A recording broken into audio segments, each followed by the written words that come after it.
Welcome to History in Lowell. We flipped the switch a little bit today. After 2 years of doing shows, of me being on the hot seat, I today, Bob Forrant, history professor at UMass Lowell, am going to put Maritza Grooms, who's usually sitting in this seat, on the hot seat as we talk about history in Lowell.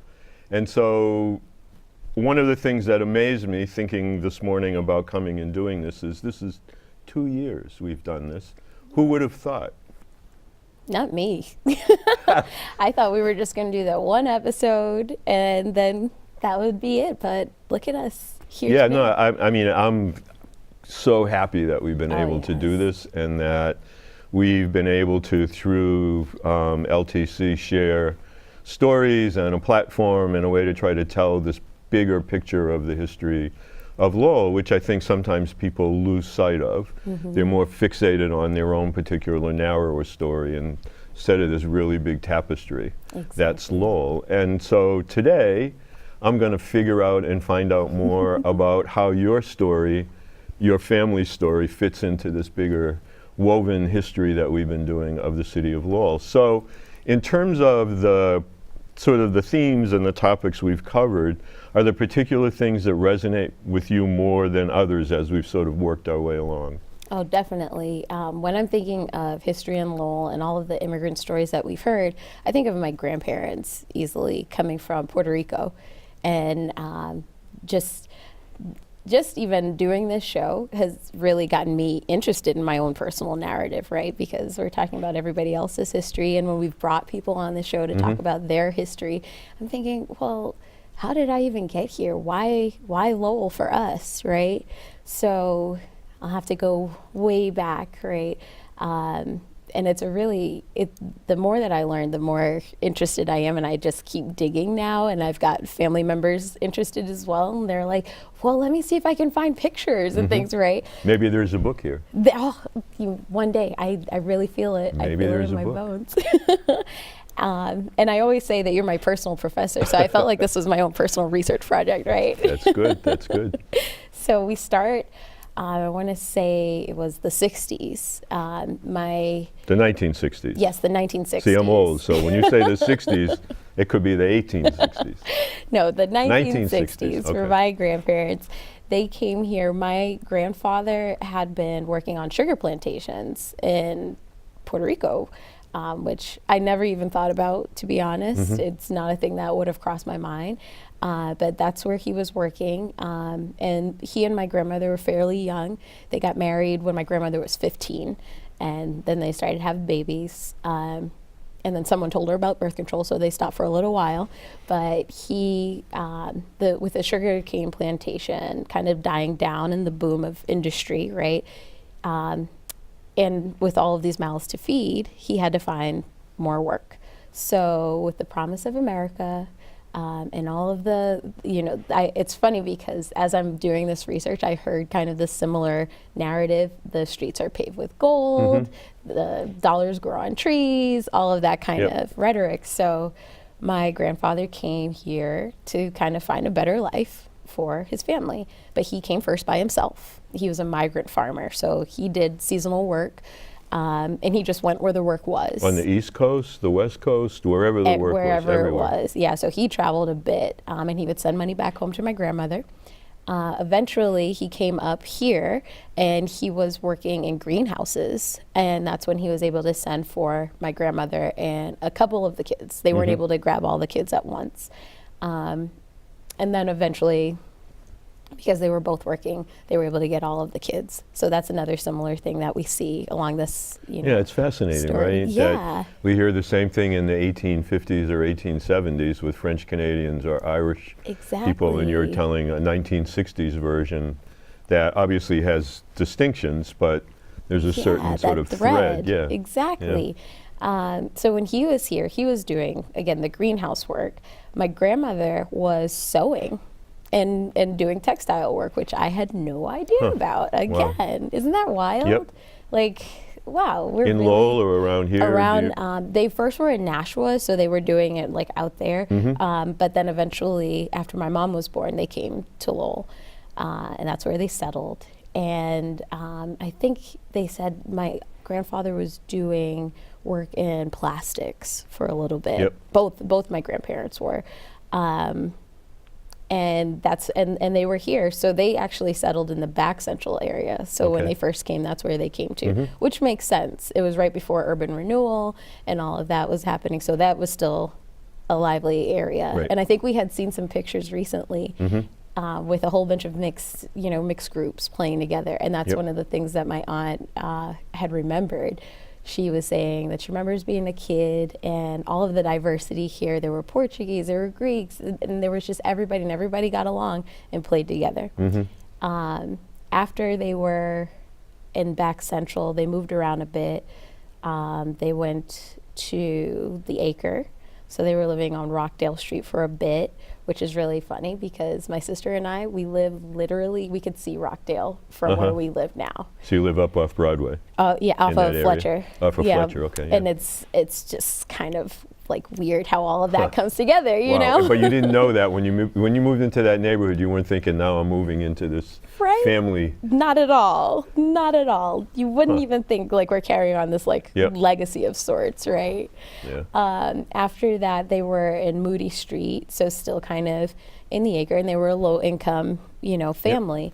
My grandmother did not like being a low-income family, and so my grandfather worked a lot, and every time they got a little bit more money, she wanted to move a little bit further up. So they ended up in Centerville, in the house that I remember, and I think they were in that house maybe for a year or two before I was born. So that was on Coburn Street, and that's where, I remember my grandfather having, his little plots, and he would grow tomatoes, and I think that's what and I drive to Yeah. the university every day on Coburn Street. See, everything's all So connected. It's like we're supposed to have somehow figured this out and been sitting here. Right? That's really that's a fantastic story. I remember one time when we were chatting, you said you could remember tomatoes from there, right? Yeah. Like I even remember putting my hands in the dirt, and it just seems now such a part of like our roots, right? No pun intended. Right, exactly. Well, maybe a little. But my grandfather growing tomatoes in his little yard, in this house that they finally bought after coming from when they were married and having kids, they had this packed dirt floor in Puerto Rico, one room place. And then even in Nashua, it was a whole bunch of relatives staying together because they already had family there, and some of our family was in New York as well. And I remember my mom telling stories like there'd be like 15 people in the house, and people didn't understand why folks were living like that. But again, that's another thread we see for immigrant stories. The families stay together in this housing, right? And everybody kind of learns to share space.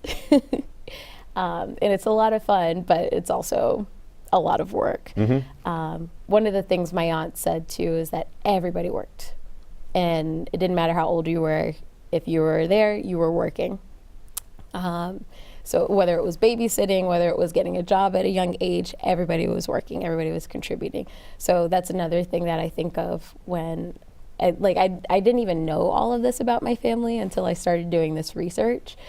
And now I'm like, wow, so this is just the story of Lowell. This is what it means to be a Lowellian. It's incredible, like just sitting here listening to you describing it. It makes me get so, even, I guess, I like the story, but it makes me angry in the sense that we are in the middle of so much of a dust-up over immigrant and refugee history, and the more you poke into the history over a couple hundred years, the more you see similarities as opposed to somehow these imaginary walls, pun intended, right. Between people. And just listening to you sort of, so many people living together as some sort of an extended family unit. So, and that's basically so you could afford the rent. Exactly. Right, and then as people become more successful, they want their own place. And it's very much on my mother's side, my grandparents who eventually meet in the United States, but come from Italy, and there's a very similar story. They get married when he's 16 and she's 15. And they were afraid to tell their parents. Oh, yeah. So they lived separately for 2 years. Wow. Even though they've gone to the courthouse and gotten married. but of just a similar kind of a thing of sort of bootstrapping a life together, and eventually they own a little market in Philadelphia and then one in Atlantic City, New Jersey. But there's a rhythm and a wave to sort of what happens. So your grandparents are here. Your mom is born. Yes. Eventually. Yes. She And comes so around. how do we pick up the story from there? Well, so because you're, Obviously she was born, or you yes. would not be. Yes, yes. You know, that's how I figured that out. I mean, they don't call you distinguished for nothing. I know, really. Like, get that biology stuff. So she was born in Nashua, but eventually they moved to Lowell. And, neither one of them had spoken English. So they really made a way for themselves and learned along the way. But their oldest kids kind of picked up, what they had to pick up. And there weren't, English as a second language classes or English language learners classes. It was just, you speak Spanish, good luck kind of thing. Sink or swim. Yeah. And I remember my mom telling me stories about how they put her in the remedial classes because she couldn't quite speak English. And, my mom, for everything that she is, she's a really smart woman. So to have made, to be in that kind of space where your family is kind of impoverished, you're new, to the city, you're like a stranger, a foreigner, right?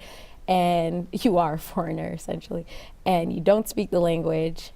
Now, my mom has a very unique story because she was called La Americana by my grandmother. And that was because she kind of had to survive, right? It's, what do? Do you get rid of all of your cultural ideals to survive in this world? Or do you hold on to that to make your family proud? But how do you navigate that? Sure. Yep. So that was really rough for my mom, I think, coming up.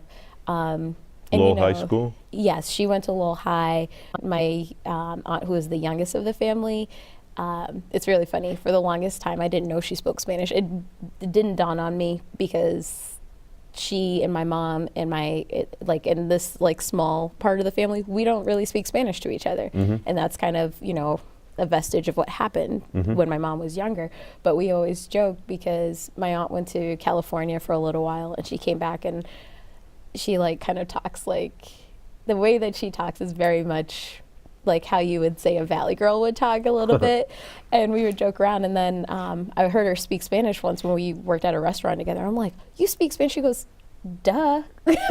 Of course. But she was in show choir when she went to Lowell High. So that kind of was a thing too that we always say, if I was younger, if I had grown up in Lowell, I probably also would have been in show choir at Lowell High, that whole thing.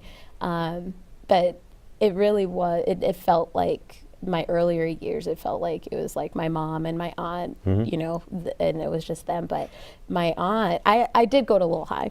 When my aunt was in high school, she took me to a show choir practice. How old, do you remember how old you were? I was 2 or 3. You can't remember this. I don't remember it, but say, she tells these stories. I wish I could remember when I was 2, but I'm along way further from 2 than you. But. I remember bits and pieces, but I guess they were doing, some performance, and she was so mad because they couldn't get the choreography right. And she goes, baby girl, would you get up on the stage and do the thing that I showed you? And so I did it, and she goes, if my 2-year-old niece can do this, Okay. the rest of you. So that kind of also instilled seed of performer in me. And we would joke and say, this is the show. You make the best out of things, when you're younger.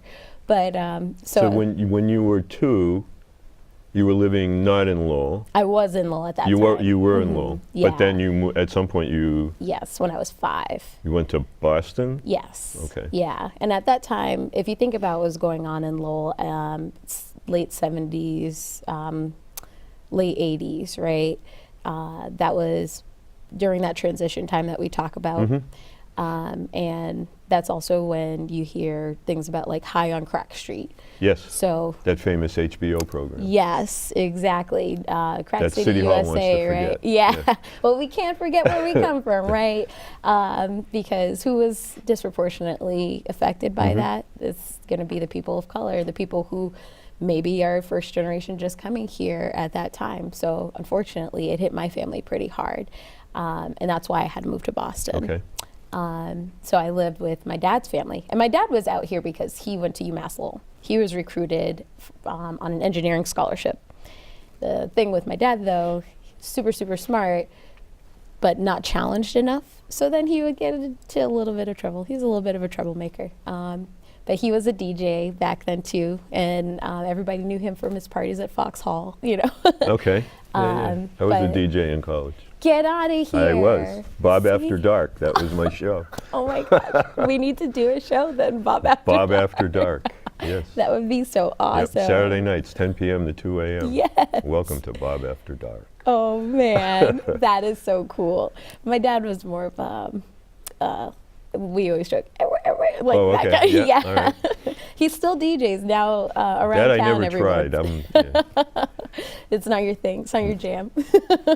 Miles Davis, but not. I also saw that.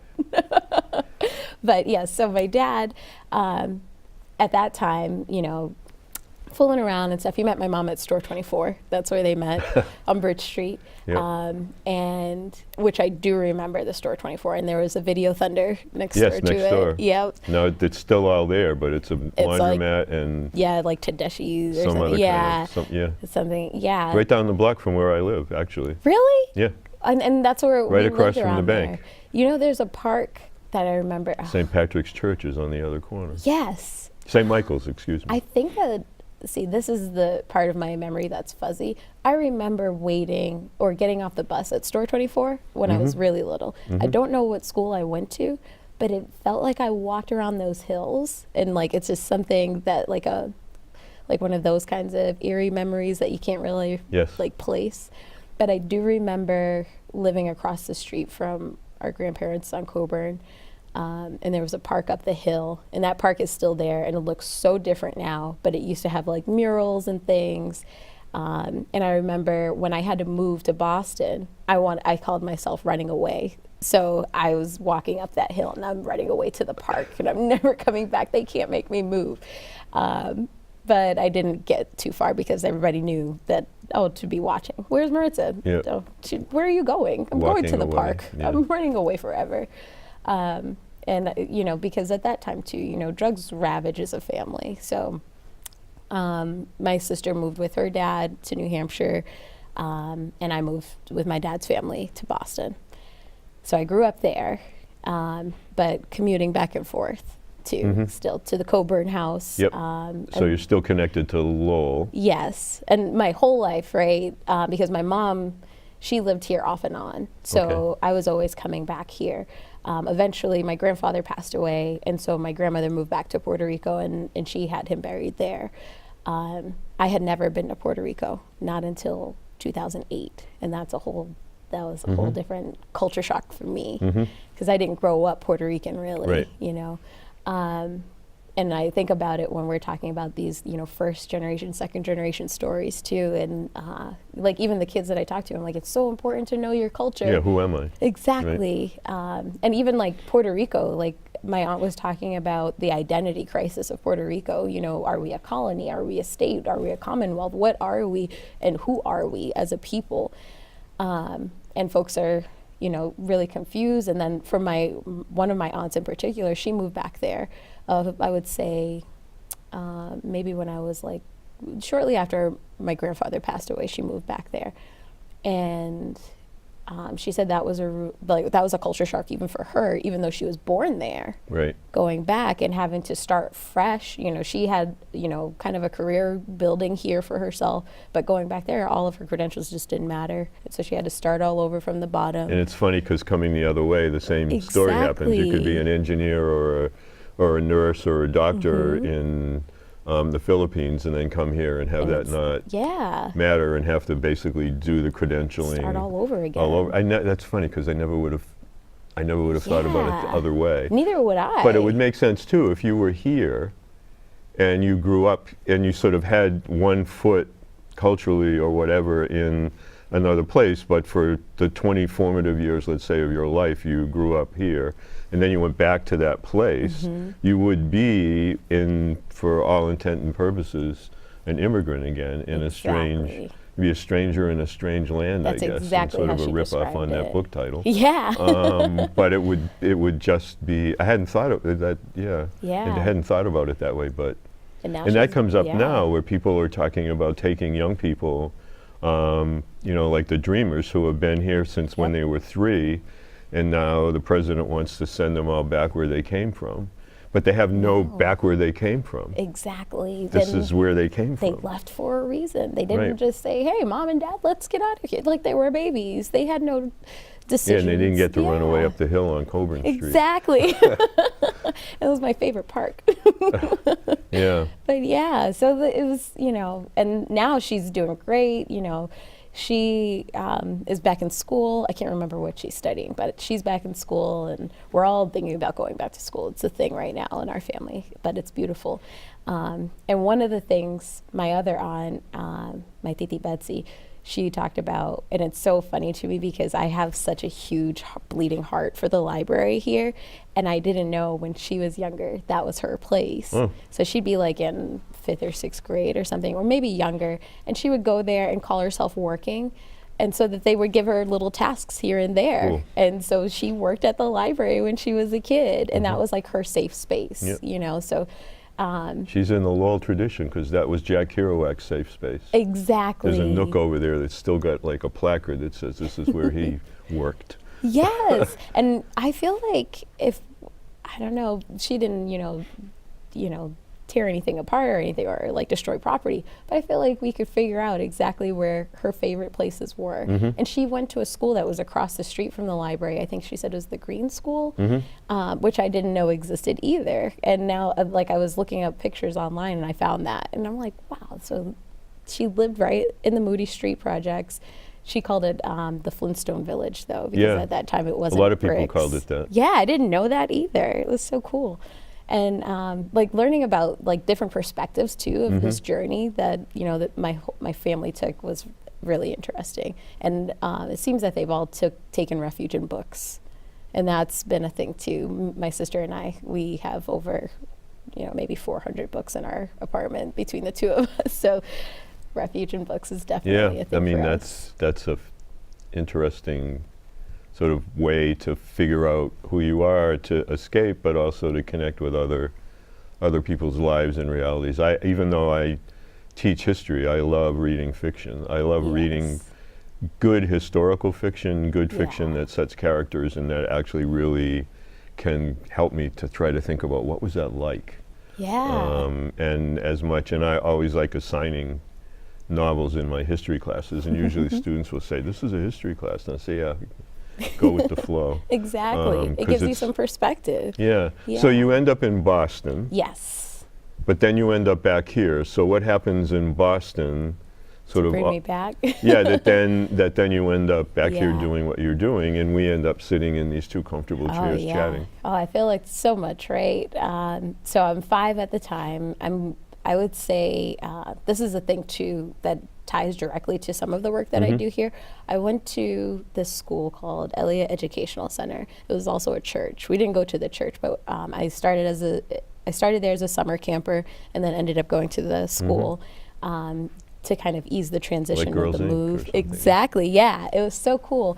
And it was like I think all of the teachers were Black or of some kind of, you know, or some kind of person of color. Some of them were Hispanic, so like Afro-Latinos. It was really interesting to me, and I didn't understand the privilege of that until I got much older and came back to Lowell, where a lot of my And it was friends the of color, opposite. had never had any teachers that looked like them. And we learned Black history throughout the year. We did something, we did You didn't have a Kwanzaa. week. No, it wasn't just Well, at least now we have a month, right? right, But 28 duh. days. Yeah. The shortest month. The shortest month of the year. Exactly. But we learned throughout the year. So that was actually a real, you know, I would say a huge impactful thing that happened early on.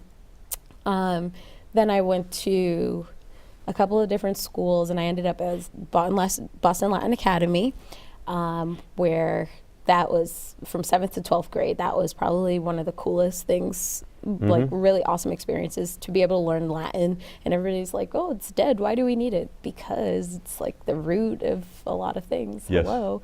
And even like the democracy and all the things you learn there, there's just so many things.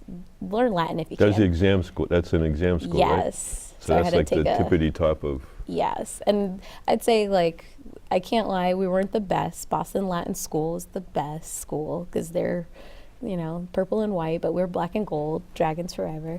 So that was a really cool thing. But again, when you're younger, you don't take advantage of the opportunities.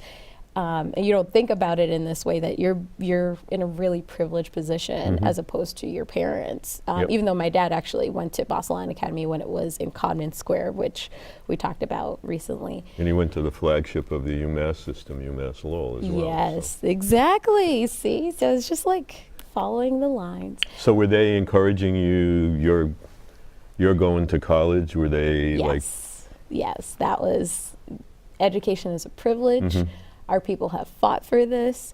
My grandmother, we were talking this morning, but she was telling me how her sisters had met Malcolm X.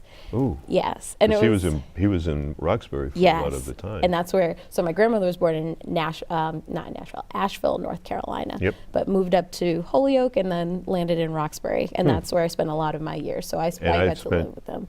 20 years of my life living in Holyoke. So, okay, this is like getting very. It's meant to be. This is very bizarre. Synergy is real. Yeah, I wonder. So when was she living in Holyoke?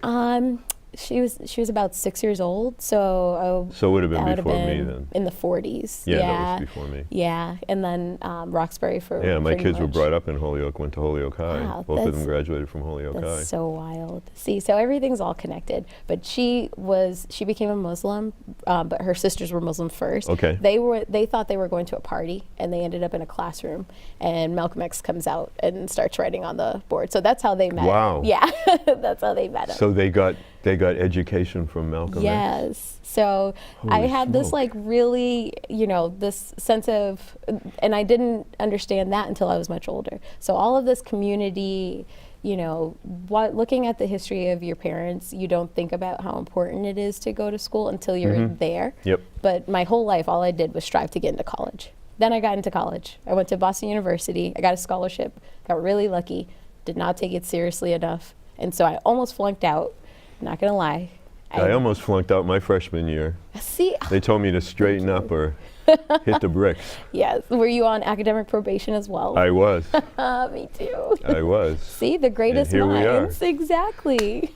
Sitting here today. Yes. But yes. So shortly after that, I graduated, didn't know what I wanted to do because that was my one goal. And then I had a silly job for a little while that I didn't like anyways. Lost that job, and my mom was here. My sister was about to graduate from college, and my mom was like, hey, I know we haven't lived together for 20 years, but my door is open. I know you're trying to figure things out. Your sister's gonna move in. Why not? And I'm like, Lowell? Really?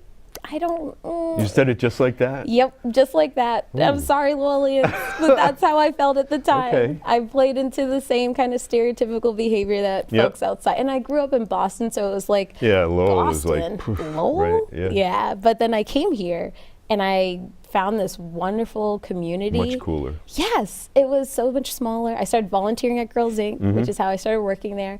I would say hi to people on the street, and they would say hi back to me, which is not a thing that happens in Boston. You don't do that on the subway in Boston anyway. No, They'll that's lock scary. you I up. just go like this. Yeah. Yeah, and then I got into the fabric of the community here, and I feel like, I am my ancestors' wildest dreams, because that's what an immigrant story is, right? You come and, you find out where you come from, but then you really make the best of that struggle and that reality that they worked for, and now here I am, and making the community a better place, hopefully. I'm grateful that you're here, and this is going to end our show, but I'm so happy that we flipped the tables. Yes. Because this is a whole other way to think about the place, to see these connections between my generation, older generations of people, and immigrants and the whole story, and to see within it all, there's still these things, these tissues that connect us all. And so I'm really happy you agreed to have the table switch today, and thank you for watching. Till next time.